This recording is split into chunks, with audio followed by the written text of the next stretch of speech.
It was on a 4-man break, and we were lapping the field, and a teammate crashed really bad. I go by him, and he's out cold completely, and blood was just running off the scalp wound. Yeah, neutralize that. Yeah, and then the ambulance and that was fine. But if you can pull him off the side of the street, let's go. Let's go. Yeah. Oh. Yeah. Bring out your dead. How many fingers am I holding up? 11. Close enough. Get him up. Oh, there we go. Sam says he's inbound. Yeah, right.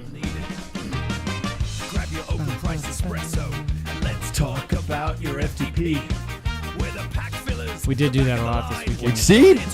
It's true. You guys just like to bash it because it's too damn close to home. That's right. Yep.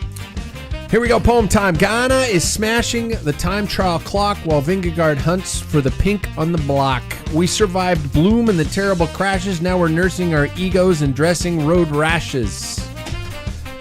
Oh boy, have we got a show for you tonight, everybody. 4 days, 4 stages, an ungodly amount of wind, and a few arguments over criterium lines.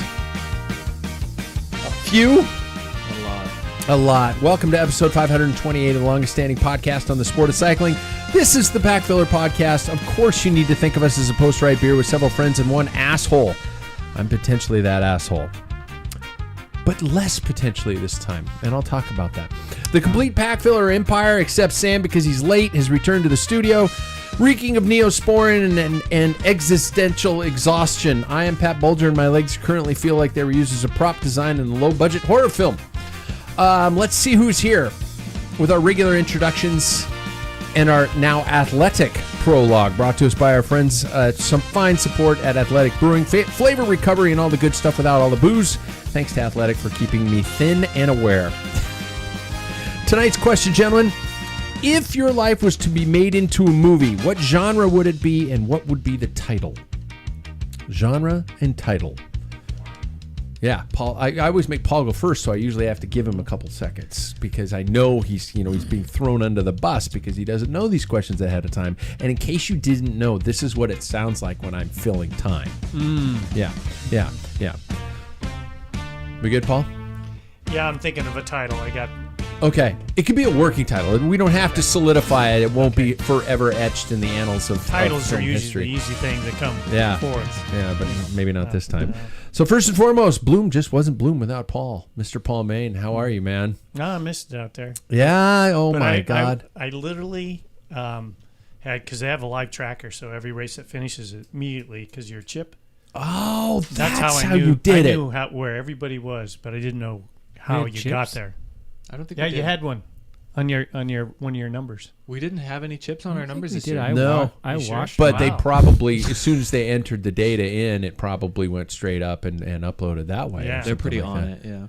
Yeah, but still, there's 94 people coming across. Well, there wasn't 94. There were 54 at the end. Oh God, you were telling me my results before I go back to my car. Yep. Yeah, I mean, it was like, holy shit. Okay, thanks, that's man. what I thought it was because of the chip. No, it's pretty The impressive. computer did probably last recognizes the number, and they're just verifying it now. Yeah. It's a gigantic database that the government has, and they're tracking you now, so they're gonna, they know. Oh, we forgot about the chips they put in the COVID vaccine. Maybe that's how they're. That's it. That's how they're tracking There us we across go. the line. You heard it from a doctor. I didn't get a place. What the heck? Did you get jabbed? No. Sorry. You're lost. Paul, what would your genre and movie title be? I think my genre would be close to Curb Your Enthusiasm.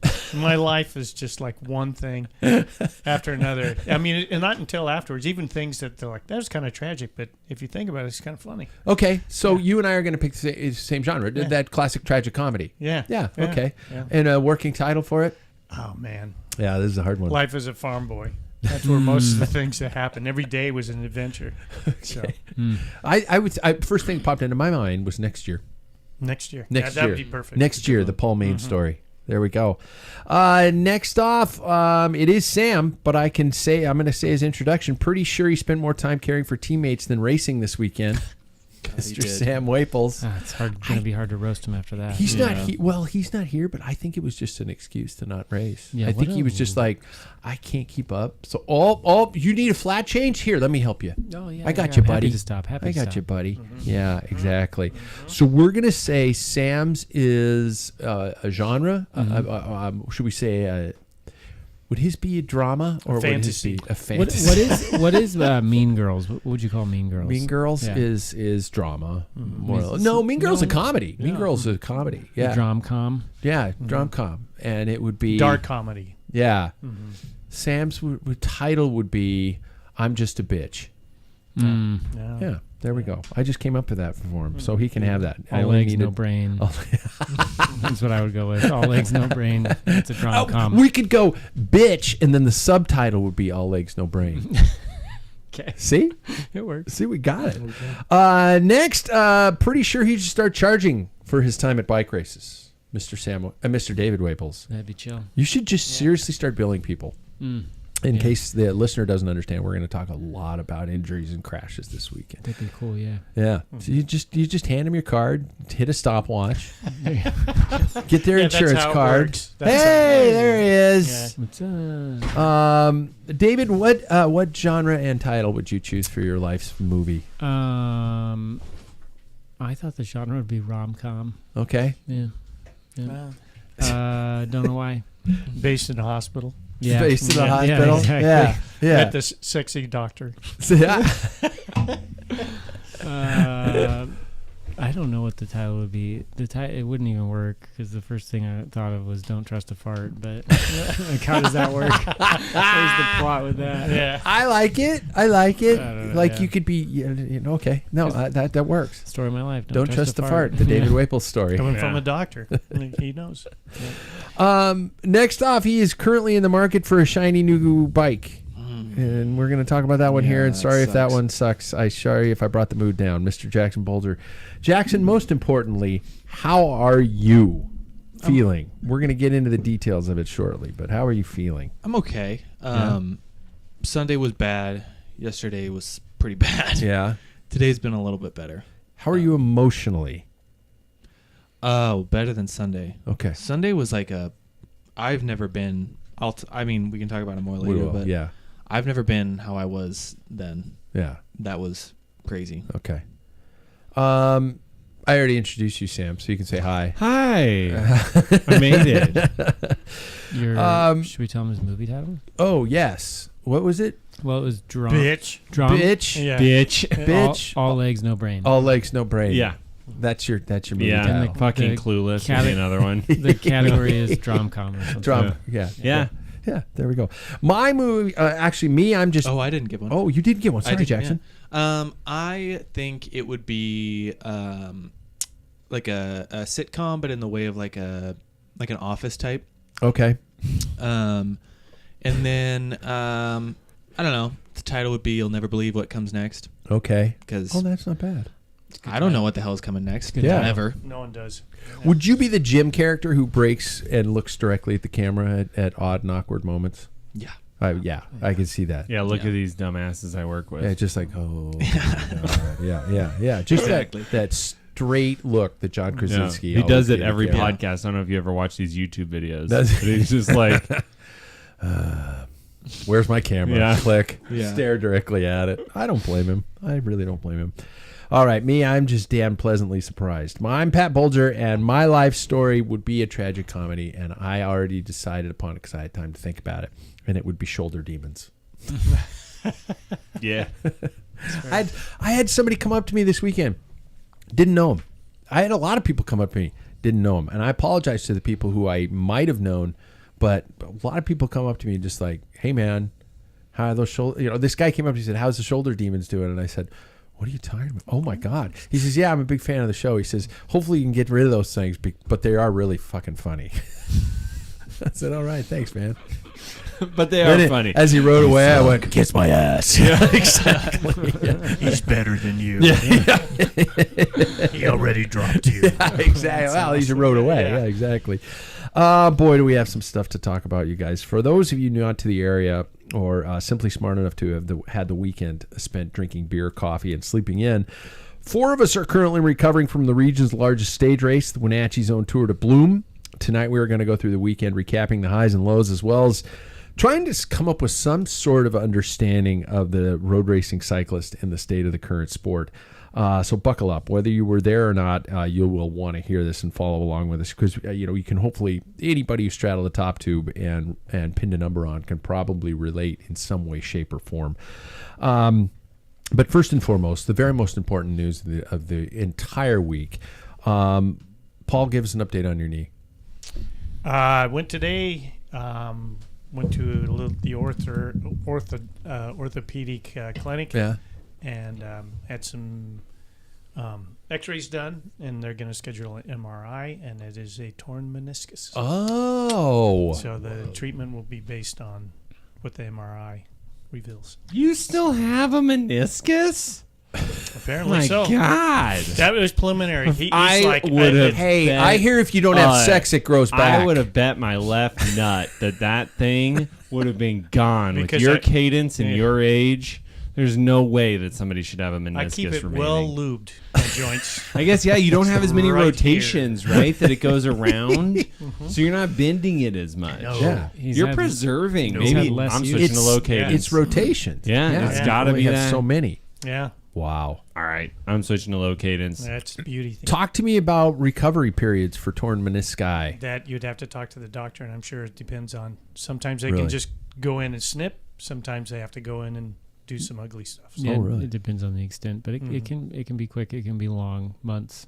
Sometimes Sam actually probably deals with it more than I Yeah, do. if it's surgical, it's usually like if they debride it, it's like a quick, maybe 4 weeks and you're back to normal. 4 to 6 and you're like back to normal. Like you're doing activities within usually a couple of weeks. No shit. If it's a repair, it's longer. Because the repair has to fully heal, so it's like an 8 week, for that like to bind down. But they can only like repair it depending upon the area of the meniscus it's in, if it's the vascularized area or not. So we'll know more.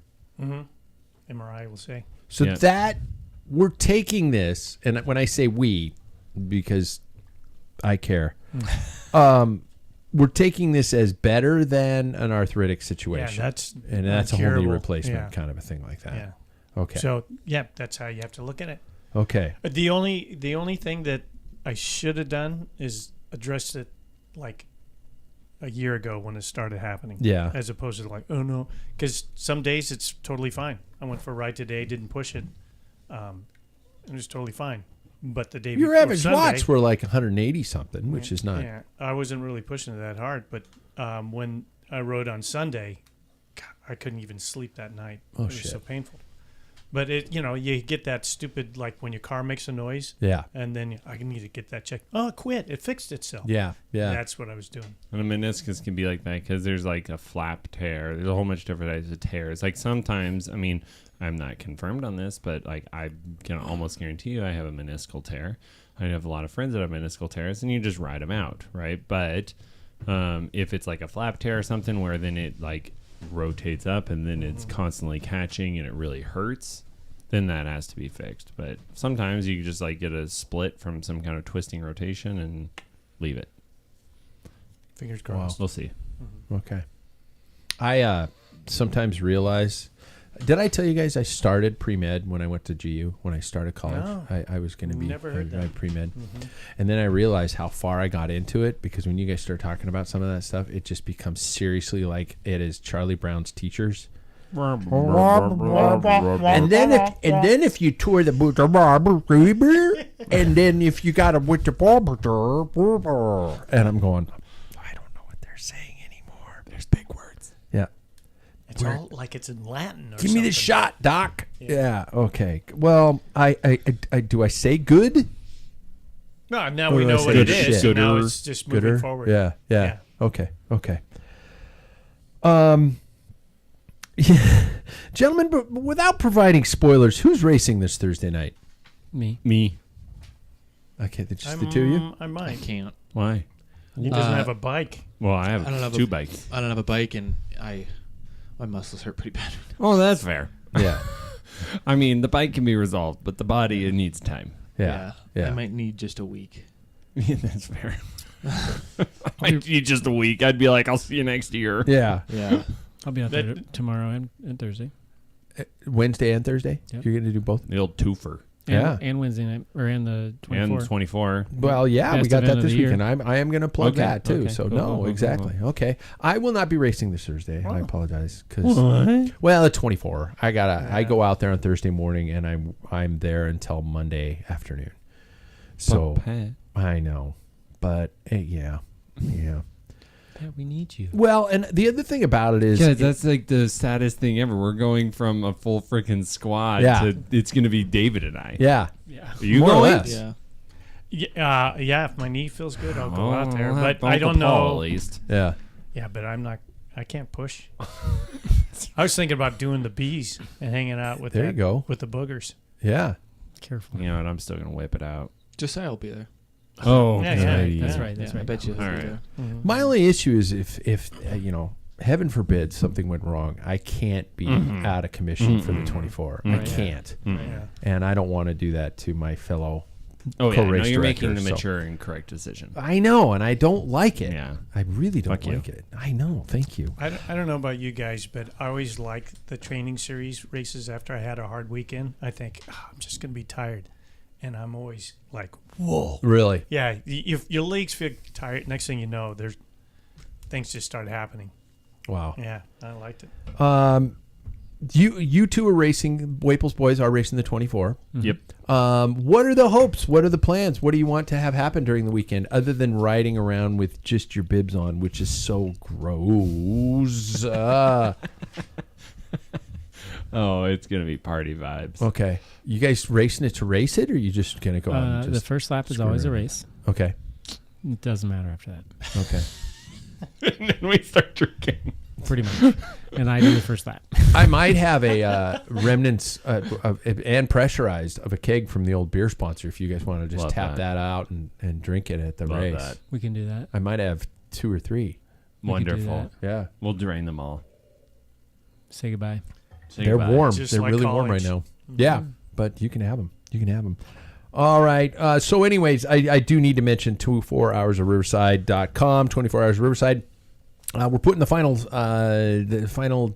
I's and the T's in place, and everything is getting all locked in as far as all that goes. So there's still time to register. Registration is still open, so you can do that.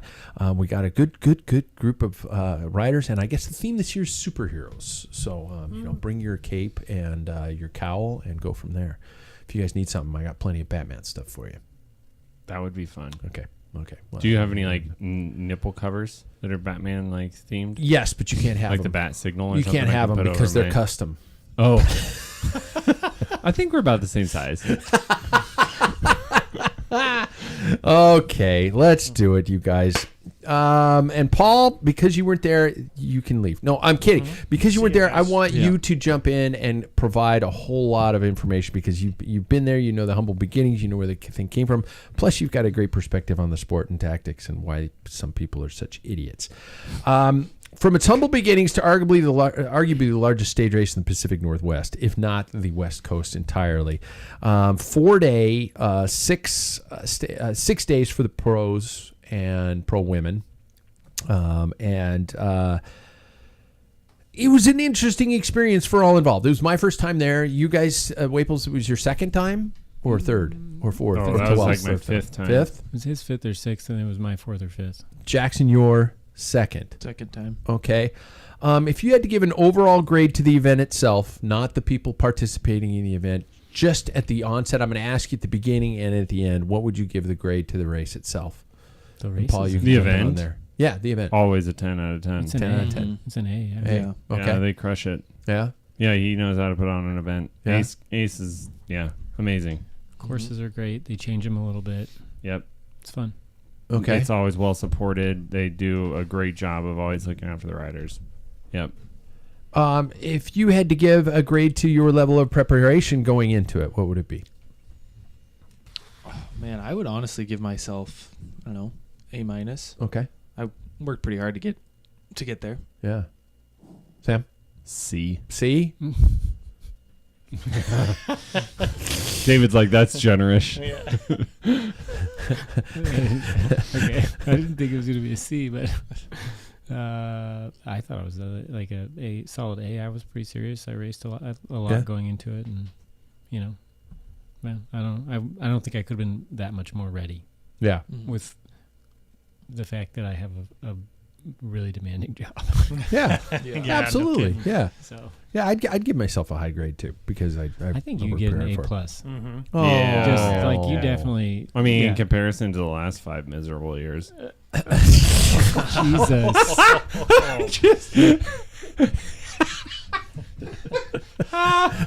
Sometimes the truth just finds its way out. No filters. No filters. That was actually really good. Whoa, that's a strong hoppy Yeah, water. yeah, woo. Yeah. What was your primary objective going in, guys? I was really just, road races are never my deal. Tell me to go uphill, it's not really my deal. The crit was my target day. I was like, I'm going to perform the best I can on that day and then see whatever else I could do from there. Okay. Sam? Yeah, just help out as much as possible. I think that I can bring, like I'm saying, my preparation isn't great because I didn't get a really same thing, demanding job, all that, yada, yada. But what I bring to the team is just the knowledge, I think that I'm pretty strategical. So I was just excited to be there to help people out with that. Okay. The irony is that strategical is not a word, but that's okay. A strategic. Strategic? Strategically. Yeah. No, I'm going to go at you now that you gave me for this. You just basically put an open season sign up. And I'm like, all right. Duck season. Here we go. Wabbit season. David, what were you hoping for? I wanted to be present as much for our little 19-year-old stud. Yeah. And keeping him towards the front of the race and shelter whenever possible. I mean, he didn't really need us that much, but doing what we could. And then I wanted to be at the front of that race because I was not last year. I was not ever at the front of at any point last year. And I popped out of the crit. The COVID didn't help. The road race, I was just hanging on, surviving. So yeah, I just wanted to be at the front of it. Before we get into a stage-by-stage breakdown, I do want to say that you guys, from what I saw, I didn't see you guys performing in the road races. I didn't see, but what I saw in the crit was a drastic change from last year. Mm-hmm. You guys, and I'm sure you would agree with me by saying you guys were at the back and holding on.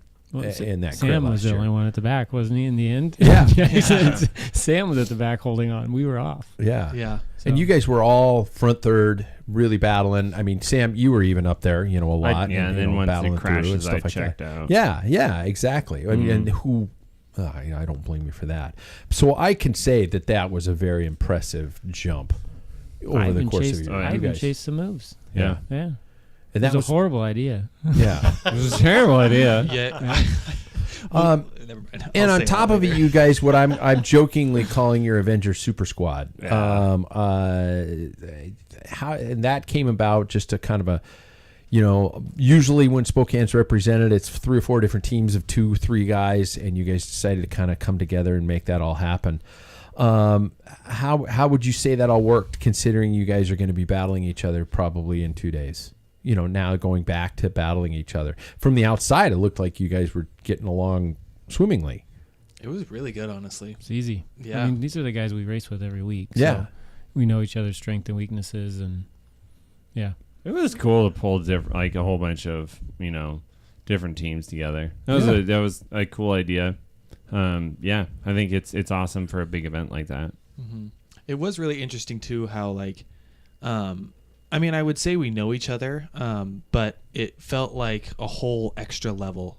We all were kind of trauma bonded from this last weekend, but people I typically don't race with, there was a time in the crit where a guy on another team that was on our syndicate squad came over, and we were just both panic trying to work on my bike, trying to get it back working during the crit. Oh wow. And it was just he didn't even question it. We were just over there, we were doing all this. It was like we were on, it's like we'd always been on the same team for this last weekend.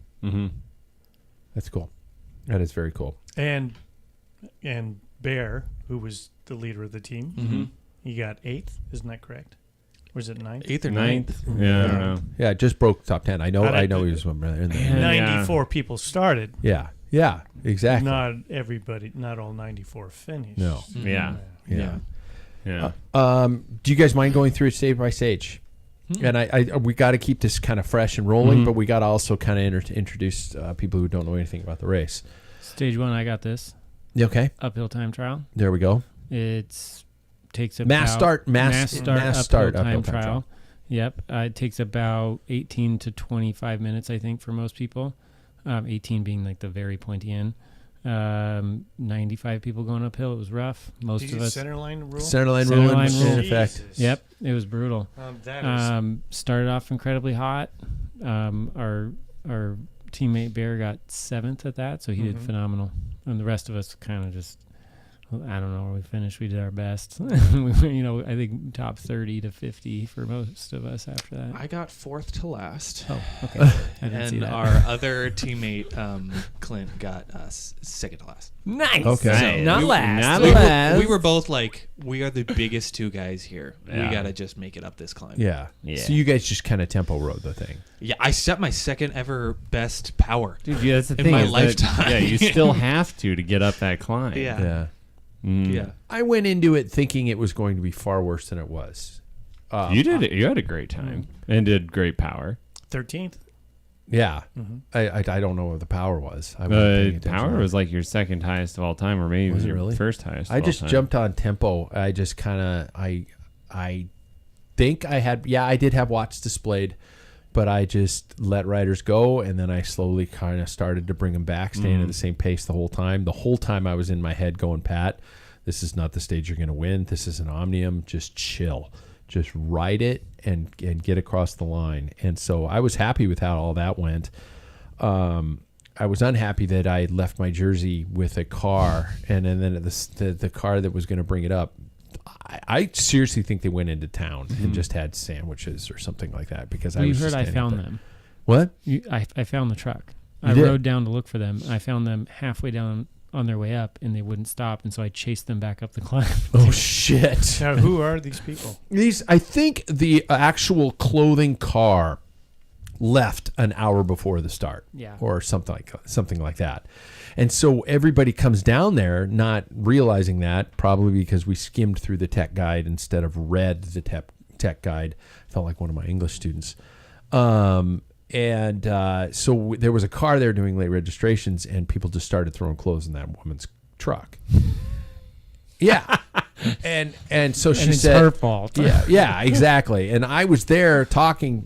There was a guy talking to her, said, "Can we put clothes in your car?" She says, "Yes, you can, but I can't guarantee that they're going to be okay. I'm not personally responsible for your items." And we're like, okay, she's driving up though, right?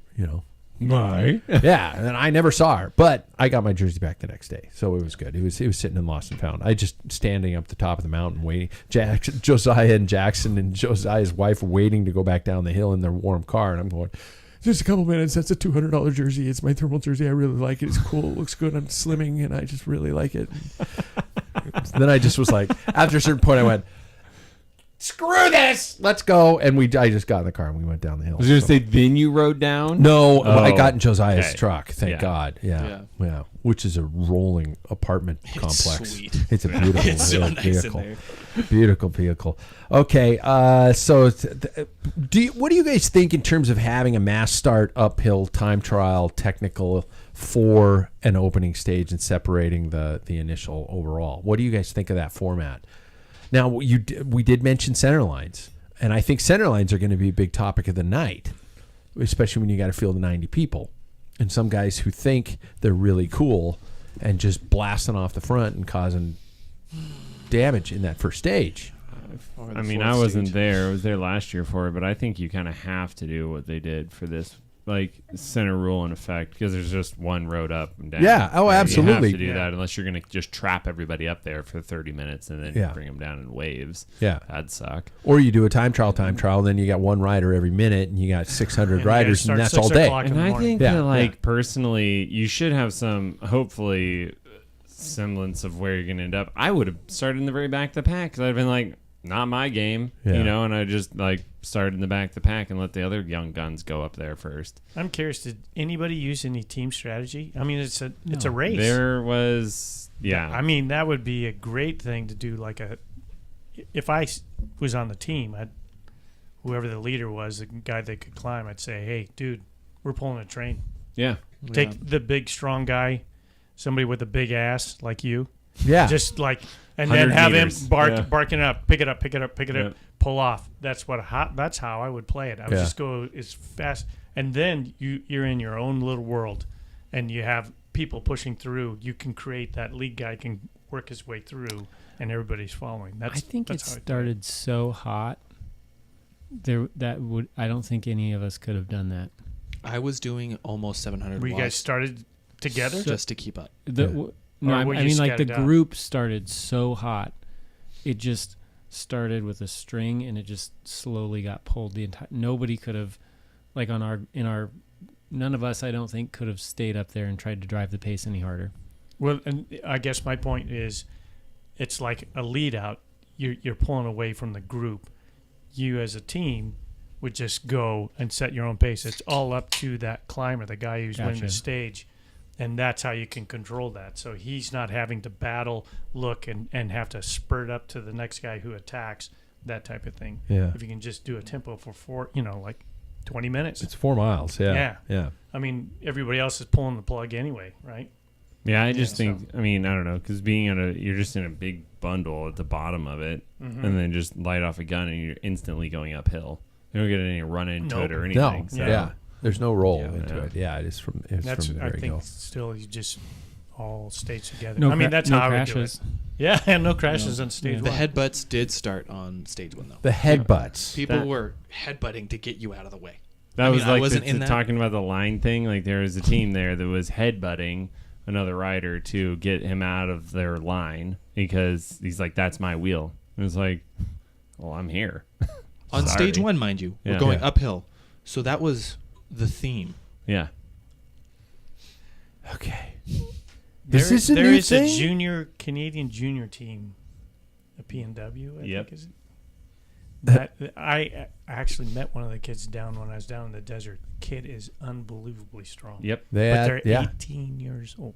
Yep. And they have not even like started developing their prefrontal And cortex. they are just, Maybe they're not even Yeah. like, there's just nothing there. yeah.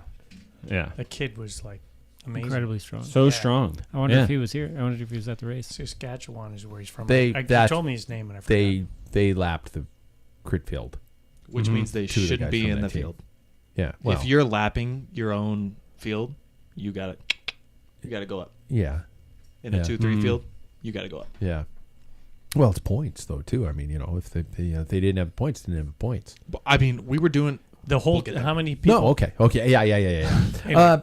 Stage 2, Waterville Road Race. This one was a brute. Every one of us had, except the pros, obviously, had 75 miles plus in insanely high winds. From 40 miles plus an hour in a tailwind to 13 miles an hour in a headwind. Sweet. Yeah, depending upon what group you were in. It was a study of extremes. So before we get into the tragedy of the stage, talk to me about your initial reactions to this stage. Cool course. Yeah. They've nailed it once Really? again. Really? Tipping a hat to them. Oh yeah, what a day out there! Like that's the one day that provides riders who aren't hill climbers an opportunity. Yeah. When you take a totally boring course on your Strava map or whatever, it's basically a square, and you can make a heck of a race out of it in a tactical race because of the winds. Mm-hmm. So That was the purpose. In the I'm rolling sure. hills. Yeah. I had a great time. Up to a point. Up to a point, yeah. Well, Yeah. I mean, yeah, there was a point where I cramped, but up until that point, it was fun. It was really fun to like hide and stay towards the front and be at the front of that race this year instead of barely staying onto the back. So Yeah, I knew I was going to just hold on for dear life on that one. Really? It's a tough stage for me because I am I think I'm bigger than like 90. I saw a video of myself going around one of the corners. I'm bigger than like 90% of the field. Yeah. And so you like see Jackson, and then you see the rest of Yeah. them back. yeah. So it's kind of hard to hide. And also, Wee, wee, wee, wee, wee, wee. Yeah. It's just the riders going by. it is though. And I don't really have like the long range power to like really sustain on a course like that. So I was just hoping to finish the day and not crash, and I did. So Okay. Yeah. Kyle and I finished together. Before we get into your details, I will talk about mine. We were combined 40 plus, 50 plus, 60 plus in our group. So it was nicer to have a substantial field. That being said, it was really surgy, like you know, and things like that, and then really negative on the headwind stretches. Nobody was willing to put their nose in the wind on the headwind stretches, and it was conversational at times. Like I'm at 100 beats per minute conversational time at times. On both laps? Yeah. In that direct headwind. Now, once we turned out of it, it was game on. It was full gas. It was stuff like that. And that last short loop was really fast. And the lead into the sprint, the last 10K was really aggressive. And so that was kind of good. Our sprint was won at 1K to go. We had like 3 guys launch at 1K to go, and I was probably, top 15, and I thought, oh God, that's too early. I'm just gonna hold this wheel for a little bit longer, and it just blew apart at that point. And so I came across in 10th that day, I think. Yeah. And so I was really outwardly surprised, that I held with him, and that I was feeling as good as I did. When the power moments, when the high pressure moments came on, my body responded. I kept thinking something's wrong. I'm gonna, what is this? That again? It's a negative race. You suck. But because it was this whole surprise moment. I haven't been in competition against these level of people in so long. And I did EPO a couple years ago, but I got popped, and stuff like that. So it was a lot of questions. And I hope people know that you're talking about a race. Yeah, I did EPO and then popped positive on your urine test. Popped positive, Yeah. and So, and so I served a 20-year ban, and I'm back, bitches. Back. Yeah. What do we want to talk about? Okay. We lost and I don't want to say we lost a teammate, but we have a teammate who sustained a pretty substantial injury. Take us from what you guys experienced. I don't know if you want to, but take us through what the situation was surrounding that. I mean, I saw the split. I don't know if this was the thing that caused it. It might have been the second, because Sam, you saw this one happen, right? Nope. The one with Clint? Nope. Oh.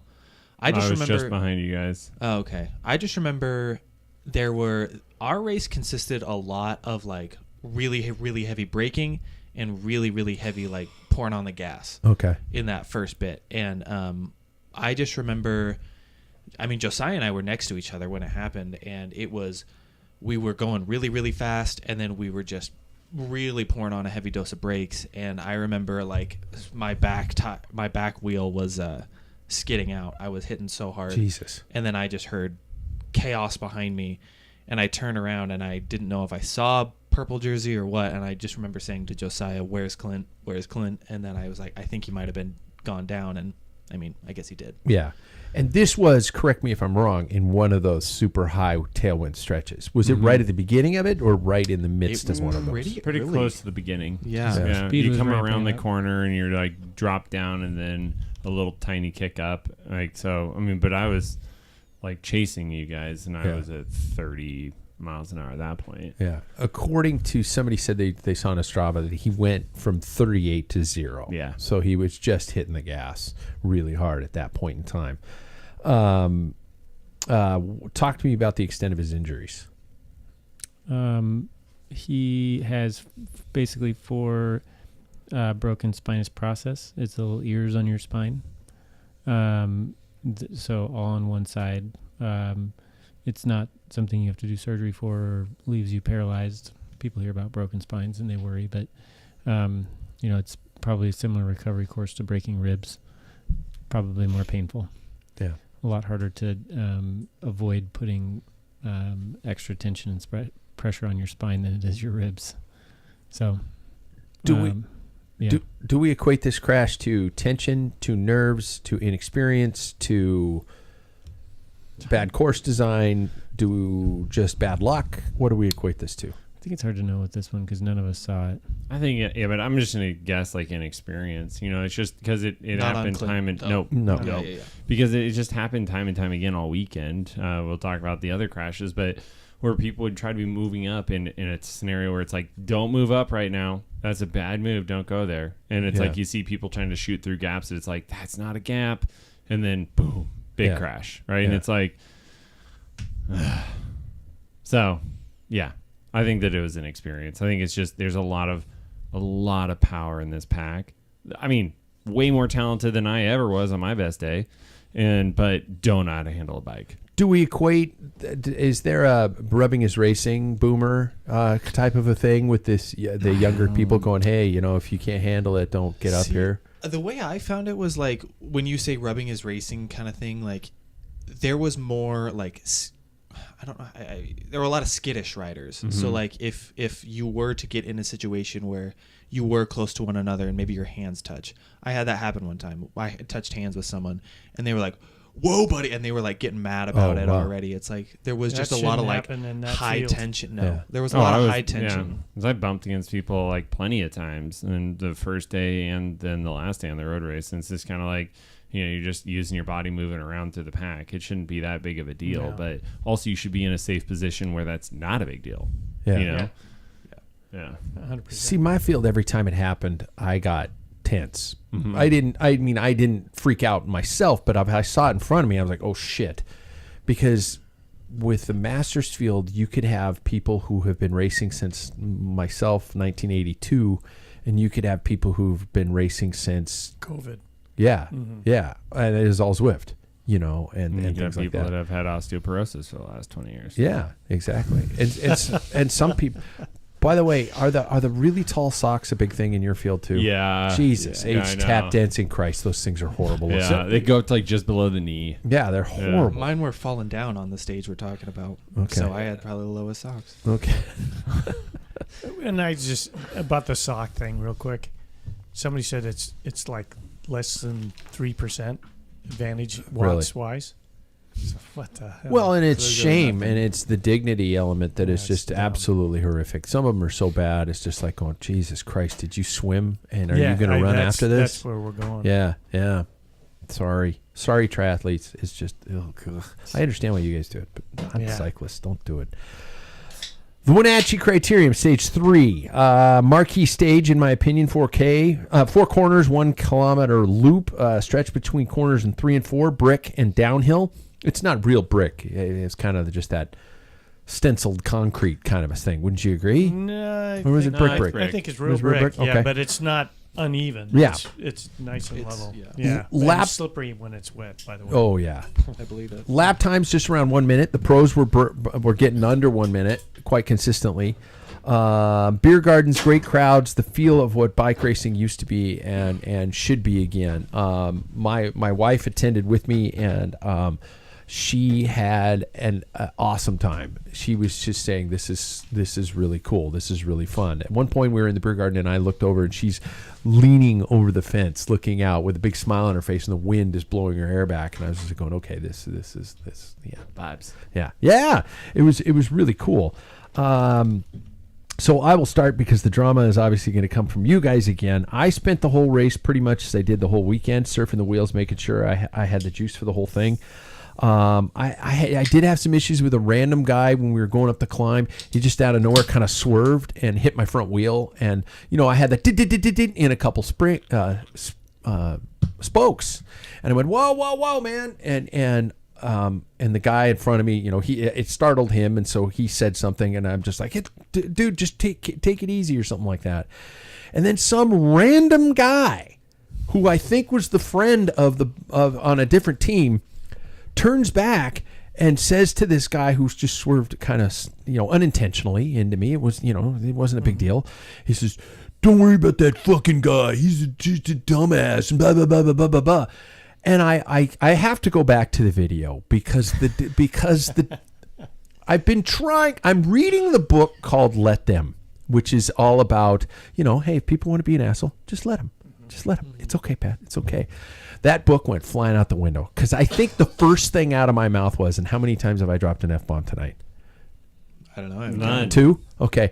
I not honestly, fucking counting. yeah, the first thing out of my mouth was, shut the fuck up. And what does everybody in the field suddenly start doing? Yelling at me because I said, shut the fuck up. And I'm like, I'm defending my honor here. my dignity. Yeah, and then so I went up to the guy who stood in front of me, and I just looked at him, and I actually gave him a fist bump because that's what the kids do these days. And I just said, "We're good, right?" And he goes, "Yeah, man, we're fine." I said, "Okay, no big deal, right?" And he's like, "Yeah." So I hate that guy, the other guy, and I looked at him the whole next stage, and I was like, "Oh, I'm gonna burn your fucking house to the ground, man." Yeah, you're gonna come home, and I'm gonna put your bunny in a pot. And I'm going to boil it in front of you. Burn the bunny. What? Do it, Pat. Burn the bunny. Oh, my God. You guys need to see more movies. Paul knows what I'm talking about. Absolutely. Put the bunny in the pot. Burn the bunny. That is so fudged. But, and I ended up 13th again in that one. So, lucky 13. So, I rode away happy. I was beaming. My wife said honestly, my wife said, I haven't seen you this happy since we've been married. I think she meant at a bike race, but she said, I haven't seen what you she this happy since said. we've been married. And I went, well, thanks, honey. So my day went great. Guys, how'd it go? You had 3 neutral shutdowns That was in your race. Yep. And the third one happened the second time you had 2 laps to go. Mm-hmm. And at that point, you were at a full stop. Jackson's stop was more abrupt than some others. Yeah, that was so annoying. So there was a guy that stopped, like he heard the whistle and then he just locked it up and stopped right at the at the start finish. And so there's a crowd around me. I was fourth wheel, and so I start slowing down and everybody just swarms me, and I'm like, I have nowhere to go except in this guy. Yeah. And so I rammed into him, and then a guy rammed into me, and so I just kind of went over slowly and awkwardly. But it was like, I think part of me does wonder if that was like when they looked at each other and just thought, this needs to be done now that we're crashing people. That's why, after the first time they neutralized it, that made me think back to Tour Walla Walla, which was one of my worst crashes ever. And they neutralized it, and somebody did that, and I went over them. Yeah. Right? Yeah. Like, they stopped so fast that I went over them because they were trying to, I'm going to get back to the start finish to be at the front of this instead of just rolling through it. God. And so I was like, that's when I was surfing through, feeling good, comfortable, moving through the pack, and then that happened. I'm like, I'll be in the back. Yeah. I'm done. Mm-hmm. You guys were all riding incredibly well. Even after the first, I have full footage of your whole race, and I actually switched the camera to myself because it's all about me. But I actually I commentated a little bit just so I could make a mental note of what was going on. And your first neutralization was over 10 minutes of you guys standing on the start line, waiting for it to go off again. That one, Over 10 minutes. I will say that one saved my day. I was going deep at that point. So deep, in fact, that my head was down, and a guy next to me said, "Hey, pick your head up. You got this. You got this." And I looked at him, I said, I really appreciate that. Because I was like, I kept taking the inside line, and you hit a bump on that, and so you have to full force it up that. And I did that twice, and I was pretty On deep. turn 1? Yeah. Yeah. On turn 1, and I was pretty deep. Because nobody else was taking that line, so I was like, I bet you I can make up places. But then I figured out it was another one. There's, okay. It was the outside. Turn 2. Turn Yeah. 2, Turn you take 2. the inside. And then Yeah. you get to make up 10 spaces. And you go to the left. Yeah, because if you just rip that outside corner on corner 1, I mean, that's kind of where people were going down. But Yeah. you don't even have to stand up to stick with everyone.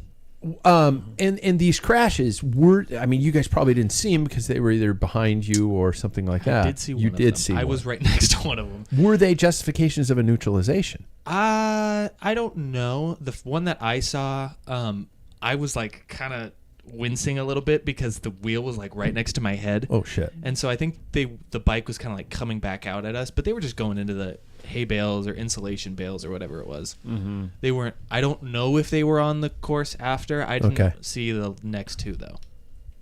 Okay, because I always wondered about it. It seemed to me like they were. I mean, and I can't speak for the officiating staff, but it seemed to me like they were very, very, very trigger happy to neutralize the race. I was kind of wondering that same thing because I feel like I could be just remembering this wrong too, but I feel like at one point we went through, and then they canceled it after like that we already had gone through. They neutralized us at the line, but we did a lap. Yeah. So the course was open. Yeah. Don't know why it was neutralized. I know. Yeah.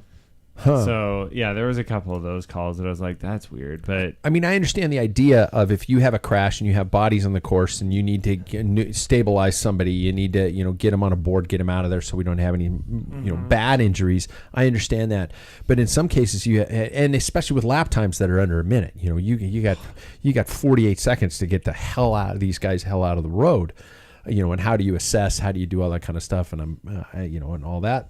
But in many cases, it just seemed like with 3 neutralizations, were these truly that bad of crashes, or was this just a trigger-happy chief ref? I mean, yeah, there was a barrier there too that people were piling into. So I would imagine that would jack you up pretty bad. People laying there on the ground. Yeah, but it was just down the final it's the first stretch. corner. First corner right there. It's like is that where everybody's crashing? Every time. Yep. And it's like what happened when I saw it is they hit that bump that you're talking about and somebody hit it. You launched. And they launched and they just, instead of following the turn, they just went straight and took out a whole line of people. And they drove everybody into that guardrail. Is this youthful abandoned again? This was youth. What I saw was youth. And it was just one of those things where it's like, these kids, I'm like, stop chopping the inside line. That's not a line at this speed. Yeah. When you're going like down that finishing straight, we were going easy 30 miles an hour. And it's like, we'd be going through there and then you're railing through the corner. That's not a line at that point. You can fit 2 through for sure. Yeah. But that inside line, the third person, is not a line. And that's why you got to brake hard. Otherwise, you're hitting the pothole and you're going straight. Yeah. Which is what happened 3 times. These sound like, you don't become a Cat 2, 3 without experience and without. You can become a 3 with pretty quick. With they used to do 10 races. Do you have to do 10 races still to go from 5 to 4? 5 to 4. That's the thing is I don't think you do. I think they took that away. I'm just saying, man, there's no way back in the day, 10 races, there's rarely anybody made it to Cat 3. Well, no. 10 races from 5 to 4. And then you would have to do, but it's like you have people that have to do whatever the minimum is. I think it's less now because there are less races. I think they dropped the bar of it. And there are people that have freak power. Yeah. And they just solo away in some race, and it's like, oh, yeah, you're 3. Solo away in another race. Sure. Yep, you're 2. I get and it. It's like, no. I think we could break it down. We had, like, on our Tuesday night races or our training races, we had, like, 30, 40 people plus sometimes. Yeah. We don't have that anymore. Mm-mm. And so I'm assuming just using, the demographics of Spokane with other smaller places, they don't have the numbers that we have. Or had when we were younger. So that bike handling skill is like non-existent. Yeah. And then they get into a pack of 94 and they're used to chopping corners and doing this and that. And you can't do that with 94 people. That's horrifying. Five races to go. 5 races. To go 5 to 4. You could do sub 10 then. And then you could do well at one stage race and be a Cat 3. Yeah, you could have 6 races under your belt. And you could race a cat. Way. Yeah, I know. And is this based in fact, or are we speculating here? I just looked it up. You just looked it up. 5 races to go 5 to 4. And the don't forget also that the Canadians get double points when they come down. So any of the juniors that do well in one race down here as a Cat 4 could very quickly upgrade. And I'm going to be honest, last year, first year as a Cat 3, this was last year, I was so scared of this crit. I couldn't imagine dive bombing corners. No. Like this year, I felt like comfortable because of all that experience, all that time that I had figuring out like what works, the limits that I can go to. Yeah. But last year, I was so scared, and I couldn't imagine having that level of like inexperience, but also like thinking I can do the things that I could do. Bravado. Now. Yeah. Yeah. The cockiness. Yeah. To just like not care about what happens. Shit. Yeah. And also, okay, this was another idea that I had for like the, just talking juniors, right? Getting themselves into a predicament is There was no junior field at this race. There was no junior field, but do yeah. juniors have to still run junior gearing? No. Exactly. And that I think is a really big problem because juniors do have a crazy power to weight ratio. And I think that was a governor that you had on a speed of a person who was... It was intended. It was intended originally for joint development. Yes, I know. Yeah. I didn't need no stinking help on that. No, yeah. Just look at your It meniscus. says meniscus boy over here. Yeah, exactly. But like, man, I think that's an issue. Like you'd have juniors that are spun out, and it's like they can't go up there and cause more chaos. Yeah. Right. So I don't know. I would be curious to bring that back for junior racing too. Well, the junior fields are like so small that there's not much room. You race both Cat 2s and junior fields and crits. We would do that. Uh-huh. Yeah, you'd race twice a day. Yeah. Okay. So you guys were neutralized. You were kind of scored as you finished that last lap. I know. This is a hill that I'm willing to die on. I know I've said this a million times. But I so wish they didn't do that. I wish they took the last lap before they neutralized it. Yeah. Because our team was placed so perfectly. Yeah. And then all that stupid shit happened. And then you realize that, like, damn, I did all that work for absolutely nothing. Oh, my God. It didn't even matter. You, above anybody, Jackson, I was so surprised at your mental state coming out of it. You were happy. You were beaming. Obviously because of your performance leading up to that. Well, I'm going to be, like, I was in a headspace where I was like, I don't care what I see. I don't care what happens around me. Like, I was only seeing what was in front of me. I was in a weird headspace that I'd never been in before. Like, I was locked in on just that race. Yeah. When we sat there the first 10 minutes, I was like, I just want to go. I just want to get back to it. The second time, I didn't care. I just wanted to go. The third time even, I was like, let's do this again. Fix my bike. I'm ready. Yeah. I was running around to Kyle. I was running around to Sam. I'm like, you were offering to give me your bike. If we were to go, I didn't want to make you feel bad, but I was going to be like, give me your bike. Like, I was ready. I was in that mode. I was like, go for it. I'm going to be in the back. Yeah. Beer garden. I'll be in the beer garden. Yeah. Good luck. Yeah. I've never seen myself go that. But it was funny when we were before. driving up to the race before that, and we were talking about what that race was, and I think we were correct in saying you're going to dive bomb that like third corner at 30 plus miles an hour if you're in a top 10 position, and you were like, oh, I don't know how I feel about that, and he just sits up and he goes, race Jackson's a different Jackson. And it was like, yeah. Well, we were sitting at lunch beforehand too, and I was so nervous. I was honestly a little bit scared. Your mom was saying that you and Josiah were whisper quiet. Yeah. I was really nervous about it. And then once we started warming up, I was like, I don't really care anymore. Really? Yeah. Wow. So it was weird. It's a good course. I wish things could have gone better for you guys. I was predicting you guys were going to be in essence tip to tail, because you get 100 people on that course and you're just it's the snake eating itself. Yeah, and so it was. That I will say the official staff were busy pulling riders. They were popping riders left and right. So it was fast. It was fun to watch, but it was frustrating as shit. And then you went into crash mode. Your bike went into crash mode. Cable actually disconnected in my hood. And so that's why it happened. Okay. Because I went down, the hood got bent, and I just smacked it back into place. And I think when it bent back, it disconnected. Pulled the cable. Yeah. Okay. Anything else on the with SRAM, by the way? Yeah. Just saying. Fuck, I got to buy a new goddamn bike. Yeah, exactly. Yeah, and let's get to that. The final stage for all of us, the plain road race. Oh, the irony.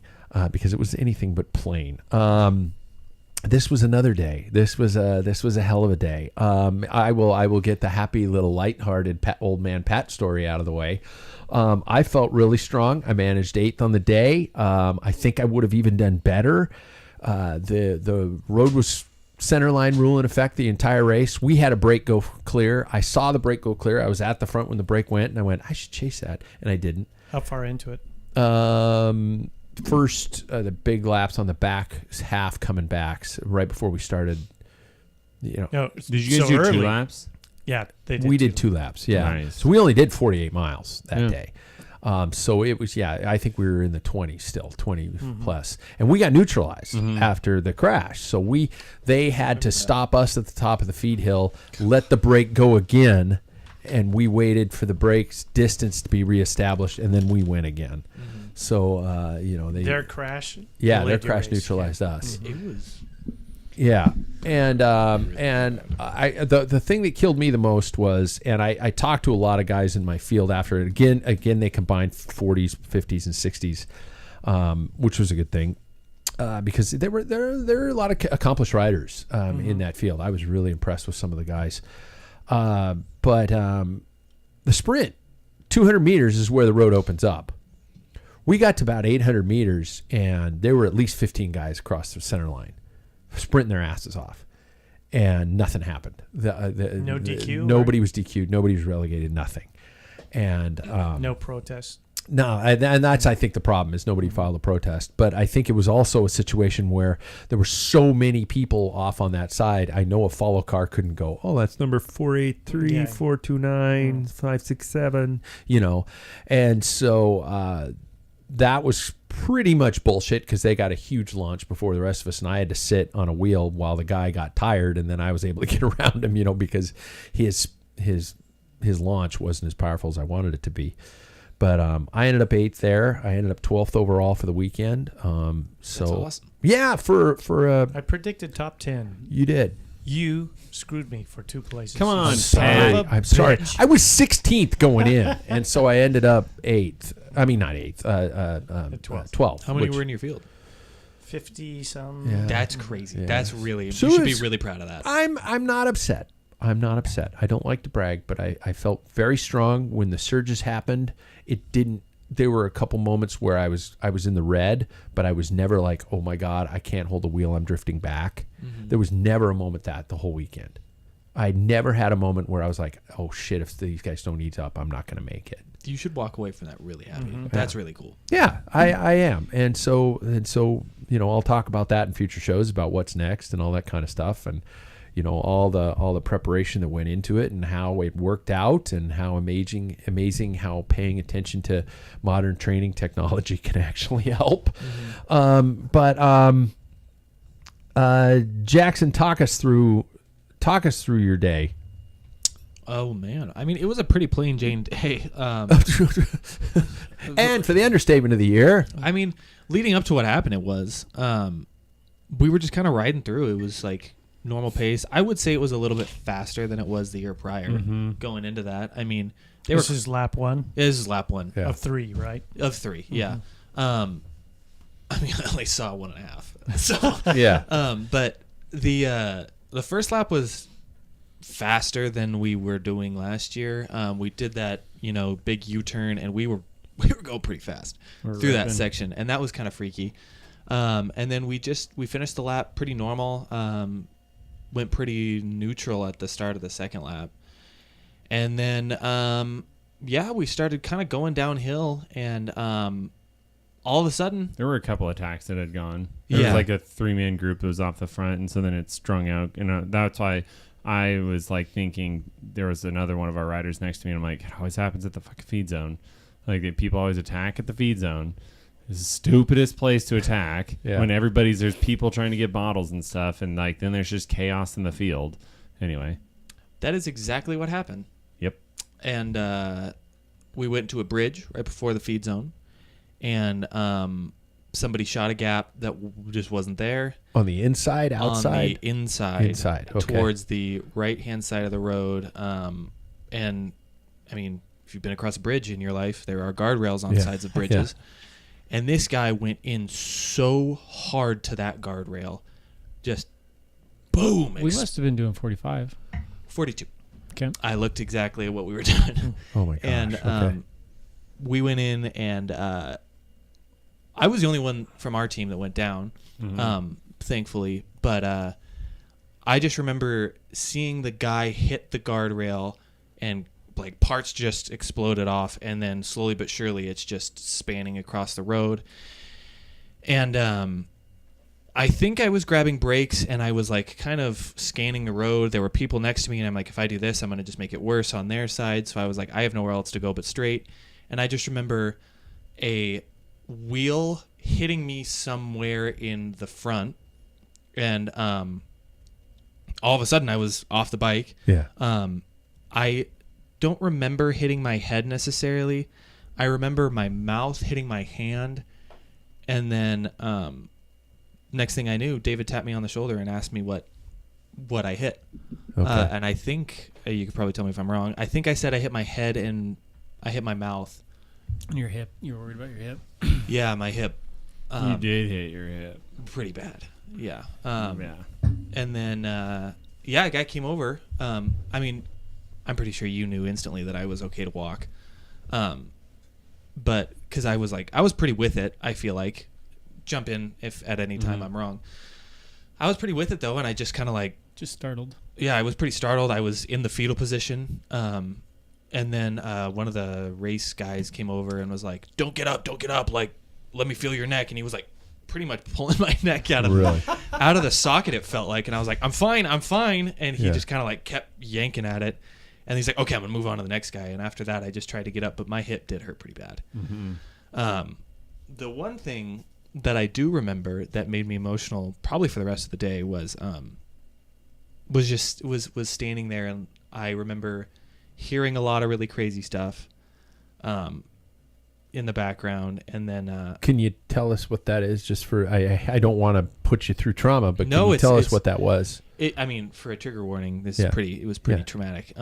But I remember laying there and I opened my eyes and I heard screaming. Yeah. Mm-hmm. Like pretty intense screaming in the background. And that was like, I think that jarred me so much. I had to look at Sam and I was like, Sam, can I just have a hug for a second? And I was crying pretty hard on his shoulder. It's even kind of hitting me now. Because that was probably one of the scariest moments of my entire life. Yeah, that was pretty wild. Yeah. I don't remember how I went down or any of that, but super fast. Yeah, it was really scary. I mean, it was scary. Like, it was scary to see you laying on the ground like that, and like seeing, because Josiah came rolling up and he's like, did anybody go off the bridge? I mean, there was literally just screaming going on because you didn't know what had happened. And like, people are checking over the bridge if somebody went off a 50-foot drop into a really rushing river ravine. Yeah. And so it was like, that was scary. You know, it's just like, that could have gone so much worse. It definitely felt like the scene of a large accident. People everywhere. There was trucks stopped behind us. We were across the entire bridge. There were people screaming. Everybody's running around trying to like triage. That guy was trying to triage. He was a former medic, so he's trying to, figure out who needed the most help. The guy with the broken clavicle, they're trying to get up. And yeah, it was pretty crazy. We came by later, and there were still 3 guys sitting on the rail on the ground with their backs against the rail. I mean, and all of them were doing the collarbone pose. They were all had their hand up there. 3 busted collarbones. Yeah. If I didn't roll, I would have broken my collarbone for sure. But I mean, there were people in neck braces. Yeah, it was really bad. It was carnage. And David, you mentioned after the race that there was another one at the finish.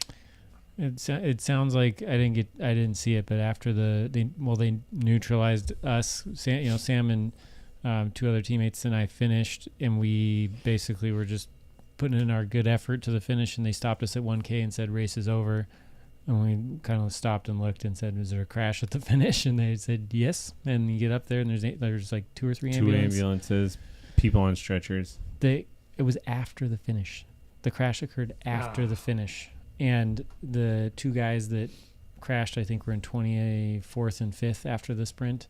Like, they weren't even at the front. And so I have no idea what happened, other than somebody broke a shoulder and a collarbone, and somebody broke their neck and had to be flown to Harborview for an unstable fracture. So, and it's like, it's shit like that does make me walk away from this. Like, I was probably one of the 5 people on that bridge that went down, or in that entire race that day, that had the best case scenario. Oh yeah, like just a bike. Yeah, like my butt, like it sucks. Like the bike's done. Yeah, your bike is done. I need a new frame. Yeah, but I mean, I'm walking. I have whiplash in my neck and sore muscles and bad road rash, but I've been here before. Like, this isn't.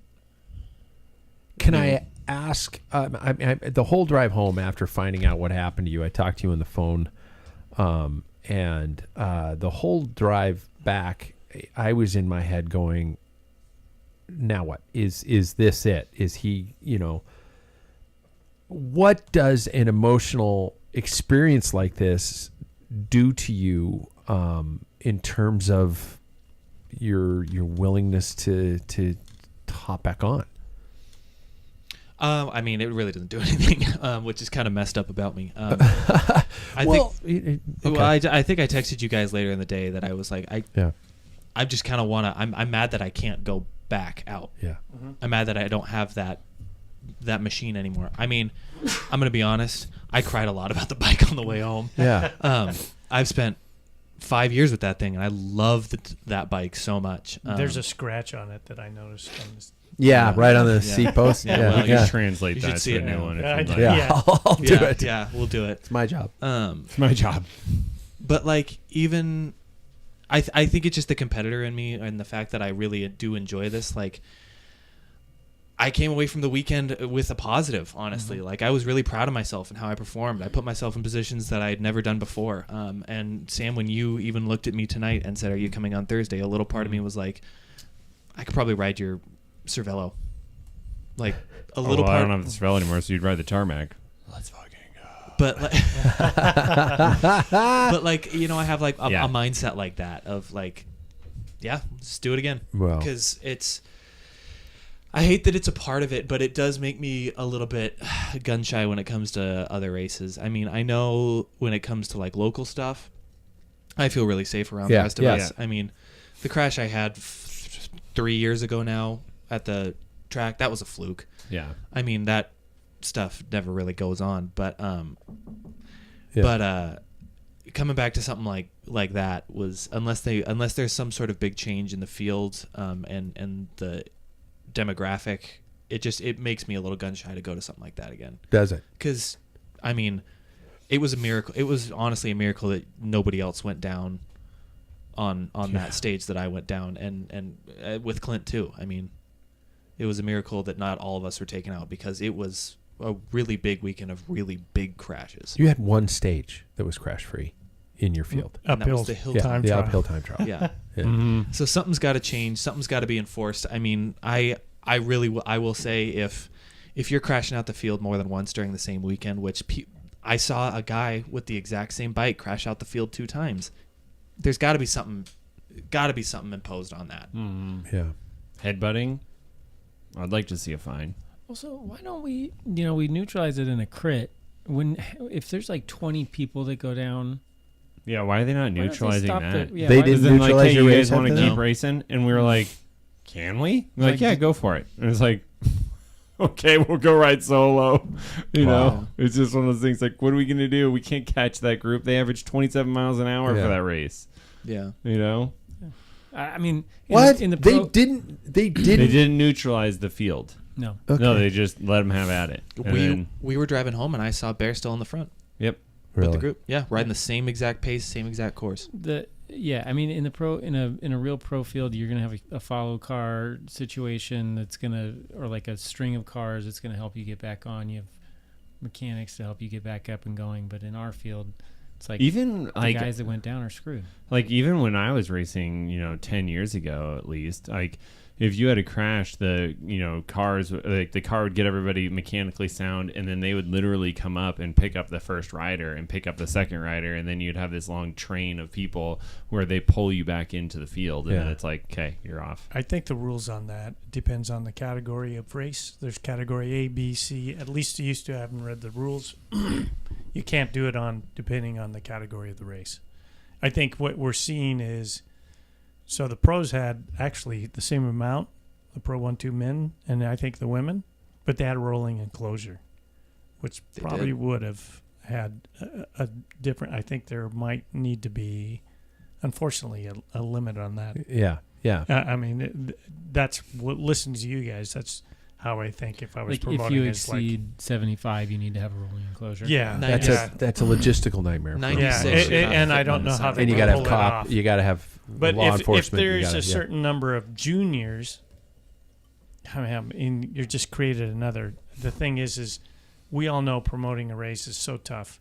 You got pros, 1-2s. You want to cater to that. That is the pinnacle of what this That's race your has marquee become, event. right? Yeah. The weekend warriors that like you guys are, or the age group guys like Pat and I. The thing is we're out there for fun, but for you guys, I've mentioned this before. I don't know any Cat 2 guy when I was in your guys' age that was married and had a full-time job. But now I can't think of anybody your guys' age that's racing that isn't married and have a full-time job. Mhm. Yeah. I personally don't know anybody. So the demographics changed, and I don't know. Unless you're an 18-year-old Canadian who's young, dumb, and full of cum. Yeah, and so, I don't know. There's got to... yeah, that probably could be some of it. And so... but, for Ace, I know he's not taking this lightly. No. It's not sweeping on the carpet, but I don't know if there is a true solution because the logistics of having your guys' rolling enclosure, he already had problems with permitting prior to. Yeah. So, I mean, he said at the beginning of the last race that if the numbers were high enough with enough of a heads up, he would get a rolling enclosure for the 2-3 field next year. good. But that depends on people registering early. You can't have half of the people registering in the last couple weeks. And that's what happened. Probably. Yeah, I don't know. Would it be as prestigious? Let's say I'm an 18-year-old who has just turned Cat 2. Would it be more worthwhile for me to race 2-3s, or would it be more worthwhile for me to maybe race a U23 category? I'd race 2-3s. I'm sorry. You would race 2-3s. Because Oh, that's I was where gonna you say get your 1-2s. upgrade points. You don't get Yeah. it as a junior. Yeah. That's the problem. At least in the United States, or at least it used to be. You did not get upgrade points as So a they're junior. better off. That's going for why it. you raced Yeah. seniors also as junior field, Yeah. right? Yeah. Yeah. Okay. But that may not be the case anymore. But there's something to look at there. All right. Okay, Jackson, first and foremost, I'm so glad that you're okay. And I'm not just saying that as your father. I remember, bikes can be repaired. Bikes can be replaced. Your physical body is going to be okay. And I can't tell you, I sat on my bumper and cried after hearing that, because it just, as a parent, it scares the shit out of me. I will say, and please don't take this as a soap operatic, but David and Sam, that you guys were there and that you guys were you were seeing to it. You were like, fuck the race. We want to make sure everybody's okay. I can't tell you how grateful. I mean, yes, my son's 27. He's an adult now. It's hard for me to turn that switch off as the parent, but to know that you guys were there and to know that everything was being handled and being taken care of, we're just so fortunate and so grateful for you guys for doing that. I mean, and I know you're just like, no, dude, we would have done it even if, but I just want to get that out there. Well, and I will say too, what was really cool was that like I was being assessed by David. Sam was contacting Maria. Kyle grabbed my bike. Chris grabbed my glasses. Like everybody was all hands on deck immediately. Josiah was. I looked at him and I said, "Are my teeth okay?" Like I really couldn't be more grateful for you guys helping me through that situation, because that was, I couldn't have done that if I couldn't have handled it if I was alone. Yeah. 2 weeks ago, we were out there kicking each other's teeth in, and then you created this just conglomerate team, and then all of a sudden everybody's just stop, wait, you take care of each other. That's a pretty cool group of people. I'm gonna That's a fuck really cool those ones up tomorrow. Drop them like Drop them like a bad habit. Coming for you. Oh my God! So on a lighter note, Jackson's in the market for a new bike. So let's put that out there, and It's about time you got a new bike. Yeah, exactly. Wink, wink. Well, you know what? And I wrote this down, and this is kind of a stream of consciousness thing. And I know this is going to sound like Pat's a douchebag who's capitalizing on the moment. But think about the potential gold mine of a proposal this would be to a bike company. Okay, sorry, 3 of you are not going to be included in this. Look, Everybody else. This is one of the greatest marketing opportunities in the sport of cycling. Okay, think of a bike company. A brand was smart. They would put me on a bike. They put both of us on the same frame. You would have 2 demographics represented. Super fast, can hit 1,300 watts, and is at the pointy end of the fastest bike races on the weekend. And his father, who's trying to make this comeback, who's a has-been, who wants to be again, who represents the demographic of people who own dental practices and buy bikes. Yes. 2 of us reviewing the same bike throughout the year at the same events, talking about different perspectives from fit. Jackson's like, it's aero, it's fast, it feels good. Pat's like, it's aero, it's fast, and I can actually walk after getting off of the bike because my back doesn't hurt so bad. My dentures aren't being rattled. My dentures aren't being rattled off. I can still take a somewhat solid shit 3 days later. This is content gold, people. The under 33 speedsters and the over 50 lifers. I'm telling you, if you're a bike company out there, call me. Please. Call me. This is it. This is what it would be. You guys both do need new bikes. We do. Yeah. The Orange Giant has fought hard. It has been a great bike. Yep. There were 2 Lived the life. 2 rim brake bikes in my field. Yeah. And one of them was the guy with the really bad socks. But yours got 10th. Mine No, did. 12th. Yeah. Mine got 12th. Yeah. 12th. No, I didn't get top 10. I would have Paul been in lost your money field. on me. You would have been in my field, yes. And your buddies from where's Roque? Oh, from? yeah, Roque from Belize. Belize. Yeah, he was there. I talked to him Yeah. for a little bit. Yep. Did you? Yep. Yeah.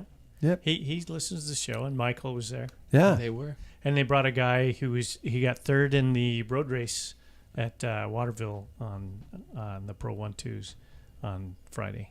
No So, way. yeah, Wow. all the way up.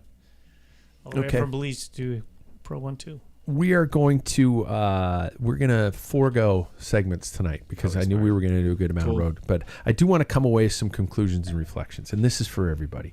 Where's your headspace in terms of what's next? For example, A bike. the Ever Performance Omnium. Oh. I'll probably pay an entry fee. You don't think you'll go No. anymore? It would be really easy to get me to go. Okay. It'd be really hard to get me to go. Okay. You want to know what I think could get Sam to go?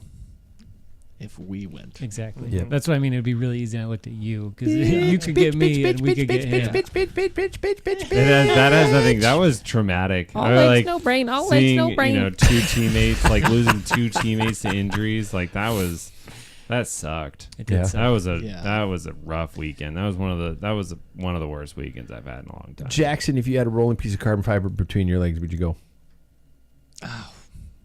Yeah, probably. Okay. Paul, if you have a it was working all knee. on my knee. Yeah. Okay. I'm up for a race. I'll support Inside. it. I'm going. My wife and I booked the campsite already. Wow. Love I'm that. going. Yeah. I want to hang out with Joe and Kurt. Yeah. Would you go back next year to Tour de Bloom? Paul's a thumbs up. Man. Not currently planning to. Okay. Something's got to change. Yeah. I can't take those risks Very again. unlikely. Yeah. I would say no. Yeah. Jackson. I agree with David. I think there has to be some sort of change made in order to confirm my safety. Yeah. Because I don't know if I feel safe entering into that field again. Okay. Yeah. I get it. Yeah. I get it. I was going to say yes, but maybe if Paul goes, Yeah, I'll go. we can just get a room at And the, then we're going to do Masters that year. Yes, that is my new objective Yeah. is Masters Nationals next year. I will say I do have my wife watching, and she goes, "No, you are not going to EPO. It's too soon." Oh, not to EPO? Yeah, She's probably well, It's traumatized. more than a month Yeah. away. yeah, It is more than a month away. yeah. Okay, gentlemen. That was a good talk. I like that. I hope we came away from this in a good way. And Jackson, thank you for being open to sharing all that with us, because I know that's not easy. It's kind of cathartic. I think I needed to talk it through with people that were like there, because I think that helps a lot. I mean, talking about it with my wife, I was like tearing up and talking about it the entire time, but Yeah. like yeah, I don't know. Feels nice. So thank you for the space. Gentlemen, what's your post-race reward meal? Post-stage race reward meal. If you could have anything you could order that night, you don't have to drive home and go to work the next day, what would your post-race reward meal be? David. Tour de Bloom, it's a sausage and a beer, but otherwise it's pizza. Paul? With my wife, with oh gosh, what is it called? It's a dinner for two. It's a French thing. Okay. It's a little bit Duck meat. confit? No. Ménage à trois? No. No, that's three. Yeah, that's three. one That is too not many. for three. One too many. Yeah, okay. Chateau Lafite? No. Okay. No, that's actually wine. Yeah. Sam? It's brats and beer. We did it after the last race, and otherwise pizza. Okay. Jackson? We went to Wendy's, and that was pretty good. Yeah. Yeah, I was still shaking when I was there, but it was okay. The cheeseburger thing hit me after BWR. Yeah. Oh. And after our Oh yeah, I did. Yeah. Waterville stage. Joe's like, I need a burger. Really? We were driving to the hospital, and Sam goes, "Did you type in the hospital?" And he goes, "No, I typed in Burger King." Don't listen, Clint. He didn't They actually went type to in Burger burgers King. first. Like, He didn't okay. actually type in Burger King. Okay. Juju beats. Yeah. I did have pizza, and I will say that in Wenatchee, there's this restaurant called Garlini's, and it has old retro Mercs and all that kind of stuff, posters all over the place, and the pizzas are named after cyclists. There's a Sagan, there's a Tyler Farrar, there's a Mercs, there's a, oh my God, I had the 5328 or something like That's that, cool. and it was a delicious pizza. 5311, wasn't Something like that, yeah. It was absolutely delicious pizza, and I love it, and pizza is always the post-race meal. Always. You guys, thanks for talking about this. I hope it was an interesting listen for people who weren't even there. It's the highs and the lows of the sport. We're all upright, we're all conscious, and we're all willing to do it again. Man, we're stupid. Heel fast, Clint. Yeah, he'll Yes. fast, Clint. Yeah, Yeah, Clint Clint. has already told me that he's up and he's able to move around a little bit. So thank God. All right, for we'll that. see him on Thursday. Yep. Yep. Thanks, everybody.